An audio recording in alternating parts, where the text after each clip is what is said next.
நெல் கொள்முதல் செய்யும் அளவுக்கு சேமிப்பு கிடங்குகள் அமைக்கப்படவில்லை என தமிழக அரசு மீது அன்புமணி ராமதாஸ் குற்றம் சாட்டியுள்ளார். ஈரோடு மாவட்டம் செம்மம்பாளையம் பகுதியில் மஞ்சள் தோட்டத்தை பார்வையிட்ட அன்புமணி விவசாயிகளிடம் குறைகளை கேட்டறிந்தார். பின்னர் செய்தியாளர்களிடம் பேசிய அவர், மஞ்சளுக்கு குறைந்தபட்ச ஆதார விலை அறிவித்து புவிசார் குறியீடு பெற்ற மஞ்சள் உலக அளவில் சந்தைப்படுத்த வேண்டும் என்று கூறினார். குளிர்பதன கிடங்கு ஆராய்ச்சி மையம் அமைக்க வேண்டும் என்றும் கூறிய அன்புமணி, குறைந்தபட்ச ஆதார விலை வாக்குறுதியை திமுக அரசு நிறைவேற்றவில்லை என்று குற்றம் சாட்டினார். திமுக மீண்டும் ஆட்சிக்கு வருவதை மக்கள் விரும்பவில்லை என்றும் அவர் குறிப்பிட்டார். அந்த டெல்டாவில் உங்களுக்கு நெல்லை கஷ்டப்பட்டு பயிர் செய்து விவசாயிகள் அதை சேமிப்பதற்கு உங்களுக்கு துப்பு கிடையாது.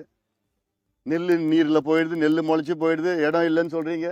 60 ஆண்டு காலம் என்ன பண்ணீங்க? நீங்க ஒரு அடிப்படை கட்டுமானங்கள் உங்களால் உருவாக்க முடியலையா? இப்போ தமிழ்நாட்டில் 513 சேமிப்பு கிடங்குகள் இருக்கிறது.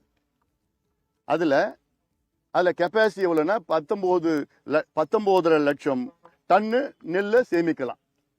ஆனா தேவை எவ்வளவு தெரியுமா? 35 லட்சம் டன்னு நெல்லை சேமிக்கிற கெப்பாசிட்டி வேணும்.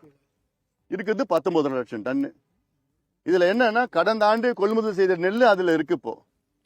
இப்போ குறுவையில கொள்முதல் செய்யறது இடம் இல்லை, அங்க வைக்கிறது இடம் இல்லை. ஏன் இல்லை? இடம் இல்லை. 60 ஆண்டு காலம் என்ன பண்ணீங்க? விரிவாக்கம் பண்ணிருக்கலாமே. இந்த நெல்லை கொள்முதல் செய்து அதுக்கு பெரிய பெரிய ஃபெசிலிட்டிஸ், இன்ஃப்ராஸ்ட்ரக்சர் கட்டியிருக்கலாமே. அடிப்படை அது. டெல்டாக்காரன் சொன்னா போதாது. டெல்டா மக்களுடைய பிரச்சனைகளை கண்டறிந்து அதுக்கு தீர்வு கொண்டு வரணும். 60 ஆண்டு காலம் உங்களுக்கு மக்களுக்கு காலம் கொடுத்துருந்தாங்க.